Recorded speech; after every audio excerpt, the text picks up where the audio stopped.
جاران سەبەتەی خۆراشی عێراق بوو هەموو عێراقی تێرە کرد. جارانی بۆ چییە؟ ئێستاش 930,000 تۆن گەرمی بەرەمێناوە لە ساڵێکە کەچی چوارەم هەژارترینی عێراقە. شاری دەوڵەمەند و دەستڕەنگین و کاسبکارەکانی عێراقە کەچی ئێستا لە هەر سێ کەسێک یەکێکیان بێکارن. جاوەرە سەر لەم هاوکێشەیە دەرکە. ئەڵێم حەمەقەدۆی مووسڵتان بیستووە. ئەڵێن وەختی خۆی حکوومەت قەرزاری بووە کەچی ئێستا داخی گرانم. داخەکە سەختە سەخت. ئەوە تا لە بودجەیە تەنیا 137 میلیارد دیناردانراوە بۆ ئاوادانکردنەوەی. ئەگەر وا بڕوات ساڵی 2162 مووسڵ وەک پێش ساڵی 2014 لێ دێتەوە. یعنی بە 142 ساڵی دیکە مووسڵ گەڕێتەوە بۆ پێش 2014. نینەوە یەکەم هەژارترین خەڵک، دووەم زۆرترین دانیشتوان، سێم گەورەترین پارێزگا، چوارەم بێکارترینی عێراقە.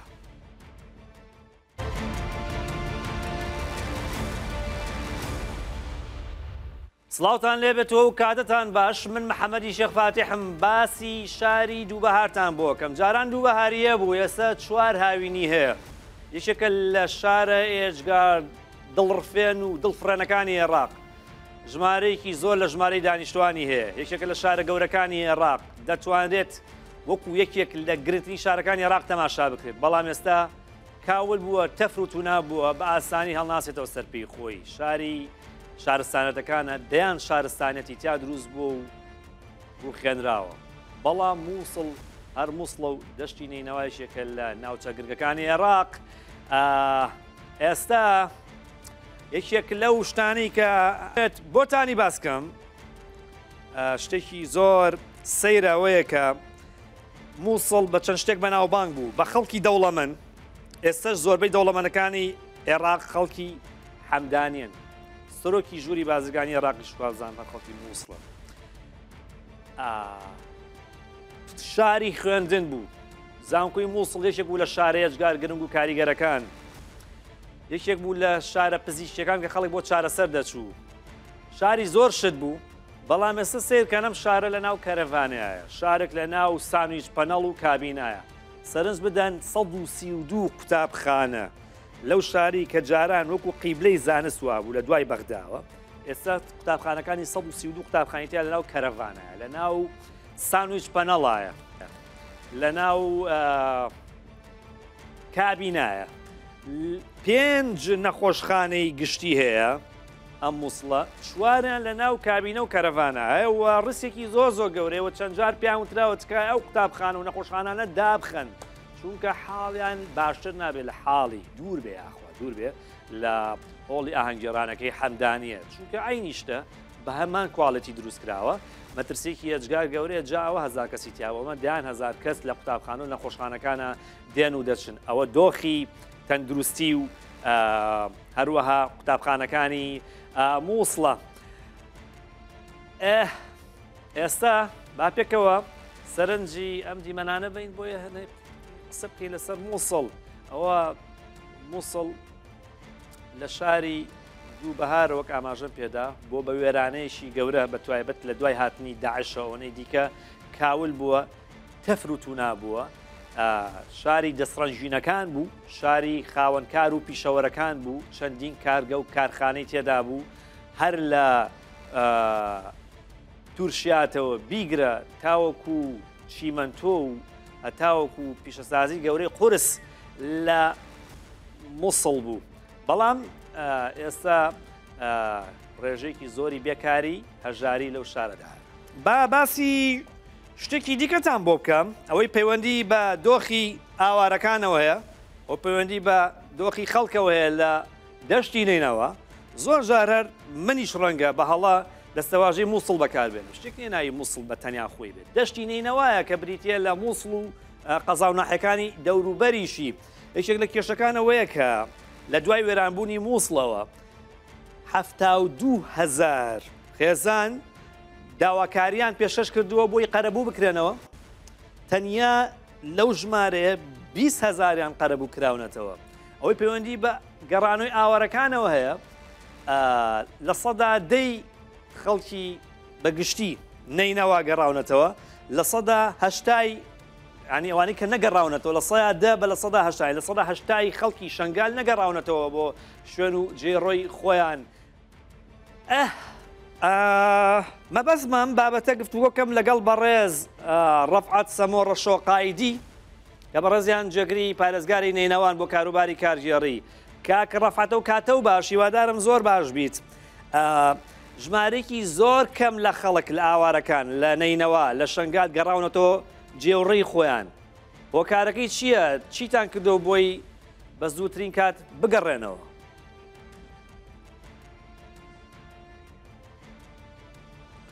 بله دم باش ممنون جنابتينا ويقدر متك بيجافي براستي موضوع شنقال موضوع كي معقدة تدخلات شنقال زورن جهات أمني رسمي الشرعي شنقال دهر طارو جاء أبرو براستي هينا ومسيطرن مسيطرن على الأرض هطارو جاء أبرو زور خلكي ما شنقال نزفرينا براستي اجبر بي موضوعي مهم ترينا موضوعي امني موضوعي باشي خدماته ويا سي موضوعي اداري هطارو جاء أبرو بترش حفتي تقريبا الصدي خلكي ما شنقال الكامبادنا ابا تقريبا صالات دهيه دي شتا فان كامبا صرماية واختي زبستاني وهافيني وقرنبيت وصرمابيت المهم وضعهم قال لك خرابه ازبات شروجك از البان كامبات قريم راسي قال لك طلباتي خلكي هينا وضعي وني باشا خلكي ما هطارو جاء ابرو دفيم زبرن بس صعوبات ومعوقات هينا بالي تشتي مهمترين لازمه تشتي بالي بەڵێ کاک ڕەفعەت گەڕانەوەی ئاوارە پێویستی بە بودجەیەکی چەندە ینی بۆ گەڕانەوەی باشە ببوورە ئەوەی کە پەیوەندی بەلایانی داراییەوەیە بۆ گەڕانەوەی هەر خێزانێک لە شنگال لە دەشتی نێنەوە بۆ شوێنی خۆی پێویستی بە بودجەیەکی چەندە ینی چەندی پێویستە؟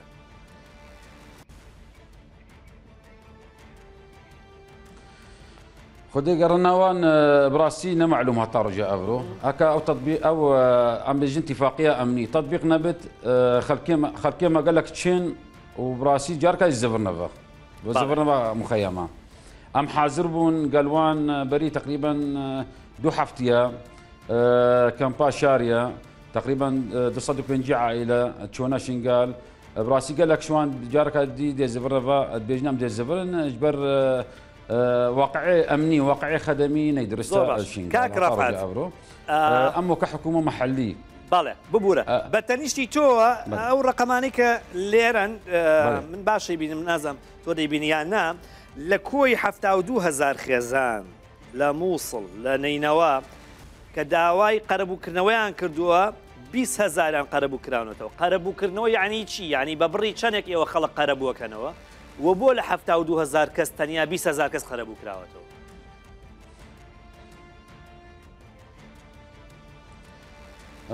نا اشهر طاو 2000 بالترى يعني بوري او رقم براسي يعني تقريبا شو نود هزاري صد هزار يجي ايت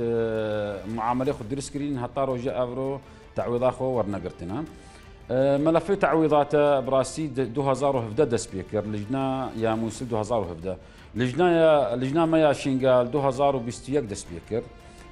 هطارو جاء افرو يتعويض كرين تقريبا كامي بيستي هزاريه بيستي صدي او ملفي تعويضات بشكل ملفي معاملات تعويضات بشكل معقده لازم خلاص بس محكمه استئناف نينوى دائرات تعويضات باشي شتا بغداي وزاره الماليه بو تمويله هر صال يعني صال بصاله حسب موازنيه صاله 2019 صاله 2020 تقريبا موازنه نبو او باري تعويضات انها هاتن في صاله بشتي وي هاتن تقريبا صدوا 20 مليار هاتن بو تعويضاته بار صالات شوي ما توزيع كر افصال جي دس بيكرن في موازنه بسوسي وشار وبنج باريوان ان شاء الله دي ان نوكا ما دسبيكريا تعويضات خلقيه ما خاصه هي مسلم بيجن صاله 2020 معامله خد ريسكري دي ورقرن حاليا دي ورقرن يتمينيا مشكله ما يامزن براسي تعويضات خلقيه ما شينقال لجنه شينقال صار 2021 دسبيكر تاخير بو حسب التسلسل الزمني هيش تمويل نبويه معامله درس بين كامل بين تمويل نبويه بري تقريبا شهفت هيبه اللجنه كش بغداد هات بجنه لجنه خليه ازمه شنقال اجوكي اندام ويلجني امشون شنقال معامله كامله درس بين تقريبا 4500 معامله درس بين ما او معامله ما او ناف فرنش محكمين وما هنارتنا بغداد وزاره الماليه حاليا متابعه هاي سري موضوعي شكو اموي وان معاملات تمويل بكن وان شاء الله كتمويل بون نيزينج ان شاء الله دي كاك رفعت تعويضاتي خلقي ما اشنقال ما ندوب من ولا قلم هزار معامله جي عفوا رقمك بلا وجمع بلا او جمع بلا فرمو تقريبا 4500 معامله او مهنارتنا بغداد بو وزاره الماليه بريكا لجنه ازمه خليه ازمه شنقال اي والله ما نشيبه والله ما نشيبه بو تمويله تخصيص وتمويل امشي متابعتك بله وزاره الماليه وزاره دارایی شو والله مشان هبو بو او مامەڵانەی کەیەوە پێشکەشتان کردووە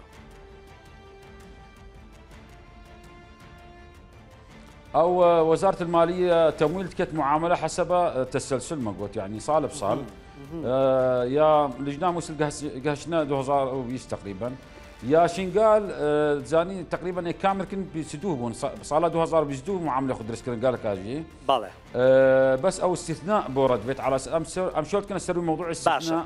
استثناء رفعت ايش تسلسل الزمني يعني مباشر تمويل بكن دەست پێکن توزيع لەگەڵ مابمێنەرەوە لەگەڵ بەڕێستا باسی چەند بابەتێکی دیکەکە ئەو بابەتەی کە کاک ڕەفعەت باسی کرد باسی بودجەی کرد بەشە بودجەی دەشتی نینەوە خۆی پارێزگای نینەوە هەمووی 604 ملیار دینارە لە بودجەی عێراق یعنی بودجەی عێراق دابەشێکی ئەوەنەی بەرەکەوێت لە بودجەی پەرەپێدان 239 ملیار دیناریان بەردەکەوێت کاک ڕەفعەت 239 ملیار دینار بەشی چییەکە وەڵا بەشی هیچ ناکات یعنی ئێوە ئەم ساڵە توانن 239 ملیارەکەتان دەستکەوێ دەستانکەوێت لە چیا خەرجەکەن چ کوونێکی پێگرن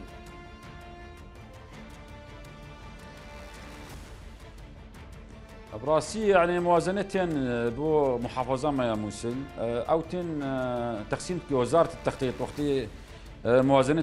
تقسيم بكن او تقسيم بكن حسب النسب السكانية حسب النسب السكانية او قالك ضرر جهة محافظة ميسل بشكل عام وكاد بيجن تشكو محافظة ميسل نوك محافظة دينا محافظة ميسل داعش وإيران كر خراب كر أمد بيجن مطالباتي ما وك حكومة محلي أمد بيجن موازنة مفروض تقسيم وحسب المناطق الأكثر محرومية وضرر أم نشن محافظة ميسل يعني نينوى بشكل عام بيجن أم مقارنة بكن قال محافظة جنوب عراقي مثلا أو داعش نقاشني خلانوين يما بنا تحتيها نمان نا شنقال نا داخلي موسل جانب الأيمن نا سهل نينوى قشتي موسل باسكي باش دامي ئەگەر بۆ پێ و بودجەی کە دانراوە بۆ ئاوادانکردنەوەی مووسڵ ئاوا بڕوات یعنی 142 ساڵی کەمانەوێت تاوەکو مووسڵە گەڕێنینەوە بۆ ساڵی 2013 یعنی ئەگەر ئاوا بێت سای 2162 ئێمە توانین مووسڵی 2013 ببینینەوە چه پلانێکتانەیە چیتان کردووە یعنی کێ هەیە و نەدڵسۆز بێت شەڕیەوە بکات بودجەیەکی زیاتر بۆ مووسڵ دابنرێ ئاوا نابێ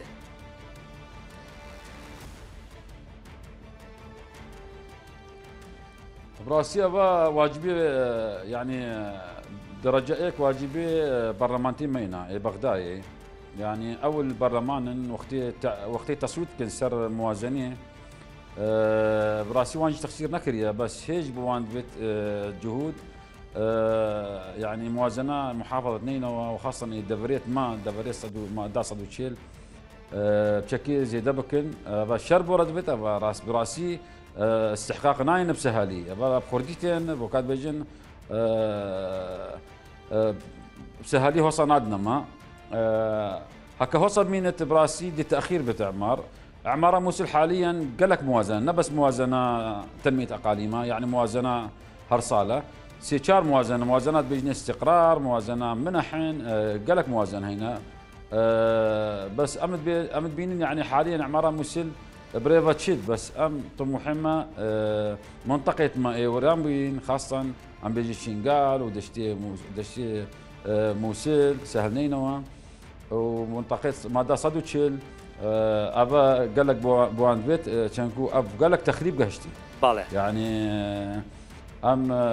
مقارنة كان قال منطقة دي وقت محافظة دي داعش نقشتي وان ابا براسي جارة اول يعني واجبي برلمانتايا فاشي واجبي مس محافظة مقبل يا بيجين ان شاء الله نزيك انتخابات شيبون واجبي مس محافظة يجي و كانديدين ما ان شاء الله يدينا مس محافظة كاك رفعت سمو جگری پارێزگاری نێنەوە بۆ کاروباری کارژێڕی زۆر سپاس دەکەم هیوادارم بە زووترین کات بتبینمەوە لە مووسڵەشی ئاوادانتر بە زووترین کات هەر بژیت جا وەڵاهی من ئەو پرسیارم بۆ دروستە بێرە بە جددی ئەو هەموو شارستانەتە گەورەی ئاشووریەکان کە لە مووسڵا بوون هەر ئاوا ئەو شارستانەتیان بنیاد ناوە قورئان بەیان قەگەر ئەو شتانیان ئاوا دروست کردبێ ئەوە ئاوادانکردنەوەی کە ئێستا هەیە بە سەدان ملیۆن ساڵیش ناتوانێت ئەو شتانە بنیاد بێت ئەو بۆ مرۆڤ جاران خێراتر و سەریعتر بوو لە ئیشکردنەوەک لە ئێستا بۆ پێوەری ئێستا بێکاوە مووسڵ ئاوادان نەکرێتەوە کە کاول بووە بە لە حەزات وێران کرا بە دەیان و ملیاران و گوگڵان ساڵیش تەواو نابێگەر ئاوا بڕوات ماندوومە بنام نایەسێمەوە پەلەمەکە ئاوا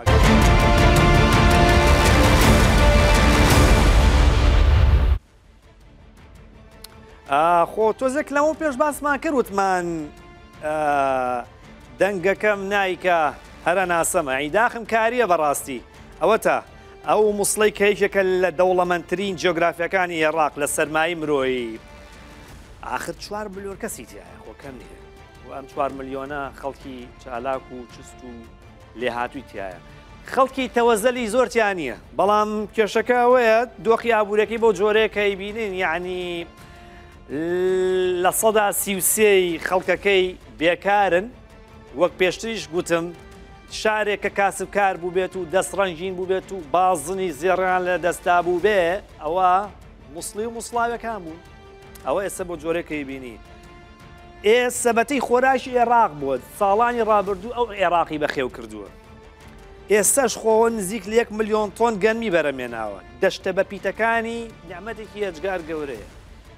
ئاوێکی زۆر ڕێک و پێک و معقولی ئێستا بۆتان باس دەکەم کەچێوە تا لە سەدا سینووی خەڵکەکەی هەژارن جا ئەم دەشتی نینەوایە بە قەولی گشتی ئەم مووسڵە دوو شت هەیە زۆ گرنگە یەکێکیانی هەیە یەکێکیانی نییە چی هەیە گەورەترین بەنداوی هەیە لە عێراقە توانای گردانەوەی زیاتر لە 7 ملیار و 300 ملیۆن مەتر سێجا لە ئاوی شیرین و سازگاری هەیە سەرچاوەیەکی گرنگی دابینکردنی ئەو دیمەنانەی کەی بێنن ئەوە دیمەنی بەنداوی مووسڵە بەڵام ئاخر بە ڕیشی کێڕەوایە یعنی بە تەنیا خۆی بەقەدەر لە سەدا هەشتای هەرێمی کوردستانە بێت 4 ملیۆن و سوور خەڵکی تایە 4 ملیۆن و 100 هەزار کەسی تایە ماڵێ نەشێ فڕۆکەخانەی نییە هەلیکۆپتەر ئەتوانێت بنیشێتەوە هەلیکۆپتەری سەربازیە بەڵام فڕۆکەخانەیەکی مەدەنی فڕۆکەیەک لێوەی بنیشێتەوە لێوەی هەڵسێ نییە پێشتریشی تیاکرا هەوڵدرا دروست کرێت و بێبێکی لە فڕۆخانە گەورەکانی عێراق بەڵام ئاوە دۆخی فڕۆکەخانەکەیەتی یعنی ئەوە تو لەو تانجی لێ ینی کەڵکی ئەوەی نییە کە باسی فڕۆکەخانەکەی بکەیت ئەستا کاتی ئەوەیە کوڕێک ناوی هەستیارە بە هەستیاری باسی شتێکمان بۆ بکات ئیدیتۆری دەسکی عێراقی پرۆدیسەر و ئامادەکاری بەرنامەی 15 هەستیار زۆر بەخێر بەسپاس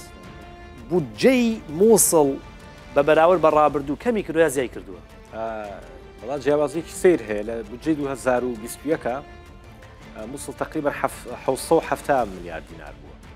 لە کاتێکدا بودجەی 2021 خۆی 130 تریلیۆن بوو سە بودجەکە زیای کردووە لە 2023 بووە بە 200 تریلیۆن باشە بەڵام بودجەکەی و کەمی کردووە ینی تقریبا 170 میلیارد دینار کەمی کردووە لە کاتێکدا لەو بینەیە ینی لە بینی 2021 تا 2023 لە یاسای ئاسایشی خۆراک نزیکەی 1 تریلیۆنی بۆ تەرخان کرا بۆ ئاودانکردنەوە بەڵام ئەمە تا سەر ڕقەمە ینی ژمارەیەکە لە ناو خشتەیەەکە هیچی خەرجکردنی نەچۆتە گیرفانە و خاصە و خەرجکرێتەوە نازانرێ یەکێک لە کێشە گەورەکان ئەوەی باشە با پسایك دیکە لێکەم سڕینەوەی پاشماوەی داعش چۆن ئەمە مەسەلەنی یەکە لەو مژارە هەستیارانەی کە چۆن ئەم ئاڵنگارێکی گەورەی لە بەردەم مووسڵ و مووسڵەکان زۆر ڕاستە ئەبێ ینی ئەگەر توێ مووسڵاوەدان کردیتەوە ئەبێ دوو عملیە بکەیت یەکەم هەڵگرتنەوەی پاشماوەکانی داعش پاشماوەی بناڕوخاوەکان لەگەڵ پاشماوەی چەکە یا مینە یا هەر کەرەسێکی سەربازی دیکەیەکە بێ ئەمانە هەڵگرتوون جاوەدان کردووە ئەمە یەکێکە لە کێشە گەورەکان تا ئێستا 15 میلیۆن تۆن پاژماوەی شەڕی داعش هەڵگیراوەتەوە یعنی ئەوەی کە هەیە خۆی 400 کیلۆمەتر بۆمبی تیا بووە کەەوە بووە کە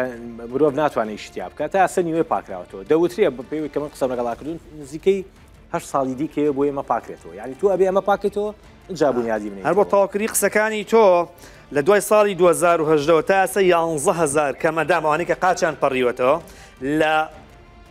مووسڵن وە زۆرترین ژمارەی ئەوانەی کە کەمەندام بوون ئەندامێکی جەستیانە دەستداوە لە مووسڵن سڵاوی کۆتاییەکەین پێکەوە ئەو زانیارانە بینین و ئێمە بەخوای گەورەتانە سپێری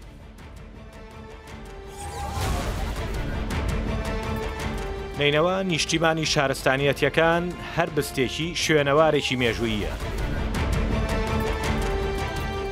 شارە دەوڵەمەندەکەی عێراق زیاتر لە 4 ملیۆن کەس تێدا دەژی بەڵام فڕۆکەی لێ نانیشێتەوە تا ئێستا فڕۆکەخانەی نییە.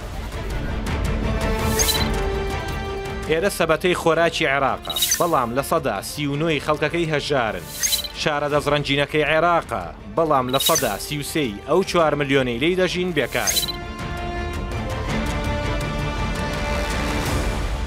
داعش زیانی 15 ملیارد دۆلاری لێداوە.